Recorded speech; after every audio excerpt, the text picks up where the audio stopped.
தலைப்புச் செய்திகளை பார்த்து வருகிறோம். பாம் சரவணனின் மருத்துவ அறிக்கையை தாக்கல் செய்ய ஆணையானது பிறப்பிக்கப்பட்டிருக்கிறது. இது தொடர்பான முழுமையான விவரங்களோடு இணைகிறார் செய்தியாளர் மதியழகன். அவரிடம் பேசலாம். வணக்கம் மதியழகன், இது தொடர்பான விவரங்கள். பாம் சரவணனின் மனைவி மகாலட்சுமி சென்னை உயர்நீதிமன்றத்தில் மனு ஒன்றை தாக்கல் செய்திருக்கிறார். அதில் கடந்த 14ஆம் தேதி தனது கணவரை போலீசார் சுட்டு பிடித்ததாகவும், இதில் தனது கணவருக்கு இடது காலில் துப்பாக்கி குண்டு காயம் ஏற்பட்டதாகவும், பின்னர் ஸ்டான்லி மருத்துவம் அனுமதிக்கப்பட்டு அந்த குண்டு அகற்றப்பட்டதாகவும் அந்த மனுவில் தெரிவிக்கப்பட்டிருக்கிறது.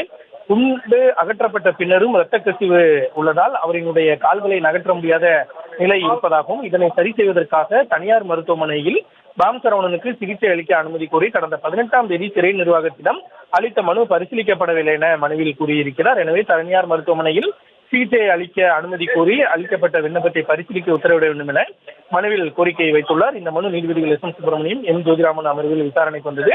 அப்பொழுது ஆஜரான கூடுதல் குற்றவியல் வழக்கறிஞர் ஆர். முனியப்பராஜ், பாம் சரவணனுக்கு ஸ்டான்லி மருத்துவமனையில் சிகிச்சை அளிக்கப்பட்டு வருவதாகவும், இது தொடர்பாக அவரது மருத்துவ அறிக்கையை தாக்கல் செய்வதாகவும் கூறினார்.